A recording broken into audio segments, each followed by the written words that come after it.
Aryna, welcome back. It was another perfect start for the year for you in Brisbane. How has your preparation been going since then? Yeah, I'm happy to be back. I have a lot of great memories from this place, and yeah, I can't complain about my start of the season. I think I played some great matches there, showed great tennis, and super excited to start this tournament. Great. Questions, please. David? No questions. Hi, welcome to Australia. It seemed like December was maybe busier for you than usual, like, playing a lot of exhibition matches and stuff. How are you able to, do that, but also recover from the season, prepare for this one? Yeah, I had a great off season, so I was really recovered and ready, and yeah, I played an extra exhibitions, but I think they all made sense, and it's kind of like a good matches, to have that like matches and to test a couple things that I've been working on during the preseason. So I felt exhausted after Atlanta and New York, but I had 1 or 2 days off, so I felt recovered after, and I had a great preparation. And then there is a really high intensity match against Nick, which was also kind of like part of my preparation. And so by the end of the preseason, I felt really strong and ready. About your trip to the Tonight Show with Jimmy Fallon, just what it was like to be on a major chat show like that. That's incredible. I couldn't dream about going to these shows, and it's always a lot of fun, and he's very energetic and very fun, and I really enjoy my time there, and I really hope I can do this kind of shows more often. I think it's really cool and also helps to kind of like promote tennis even more.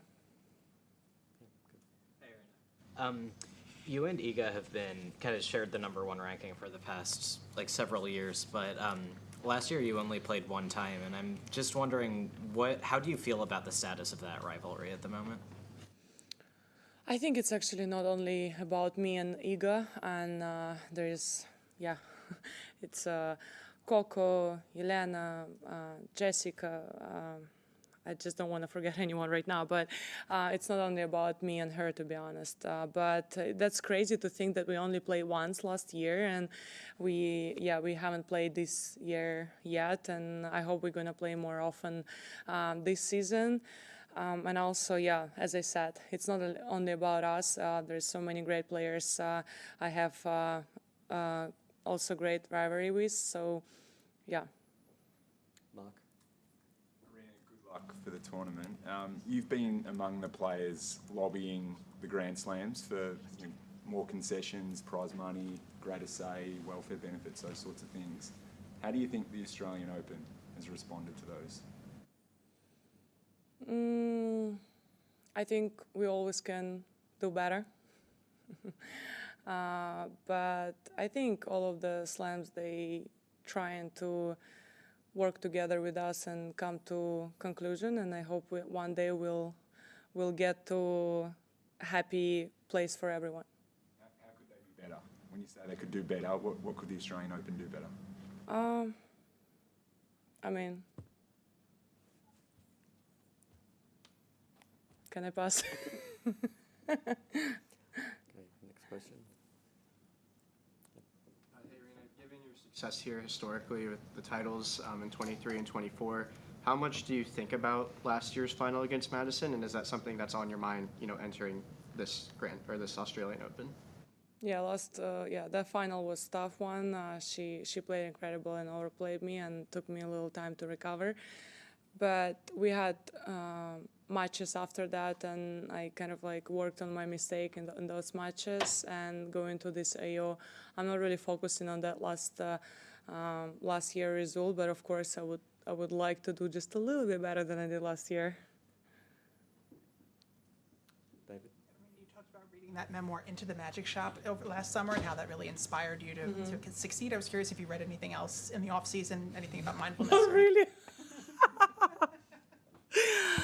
I don't know, guys. I'm terrible in reading books. I always follow how I feel, and that time I felt like reading. I wanted to disappear from the social media and just wanted to be by myself and with the book. So that time it worked perfectly. But yeah, last couple of months, even more than that, being pretty busy, and I didn't even have time to just sit back and just have my moment with the book. So I haven't read anything. Why I feel so embarrassed, especially knowing how other players are reading nonstop, and I'm like, well, I have to be honest.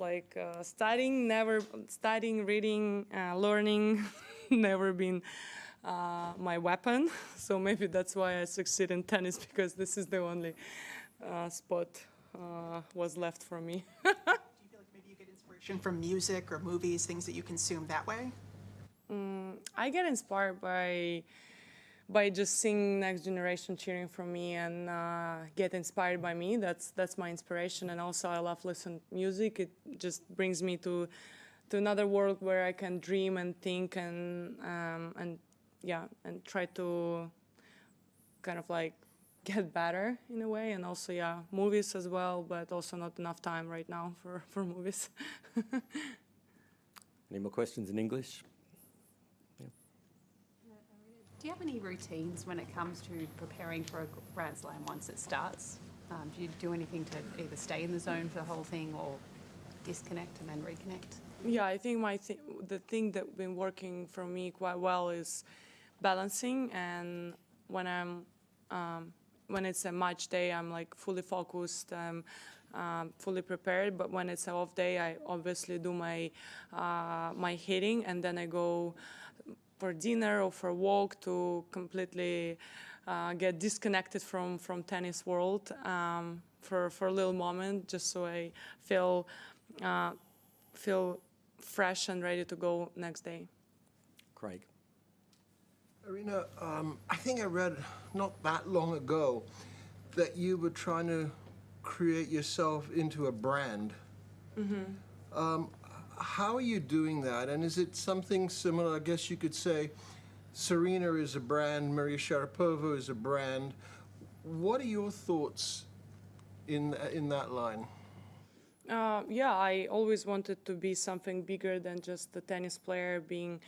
I always wanted to be inspiration for the next generation and be example of a great athlete who can balance things around. And also, I always share and I always work with the brands that I really truly love, that I really use, and I wanted to promote things that I think can help to so many people. And that's my brand. It's showing people that it's okay to balance on and off the court life, and it's okay to have fun, but also be really focused on your goals. And also by working with the brands I truly believe in, also I think that's my brand positioning. Okay, take one more in English. Aryna, I don't think you've missed a major quarterfinal of a major you've played in since 2022, and I think that's the longest streak that anyone's got going on either tour. And I'm just wondering, how have you been able to essentially upset-proof your game, because no one else has been able to do that to that level yet? Maybe because I'm not really thinking about that. I'm just taking one step at a time, and I'm always trying to stay in the present. And never in the past, even if it's a good or bad. I'm trying to be as present as possible, and always thinking on improving myself as a player and as a person. And I think that's why I was able to be really consistent on court. Any national language questions? No. Thank you. Thanks, Aryna. Thank you, guys.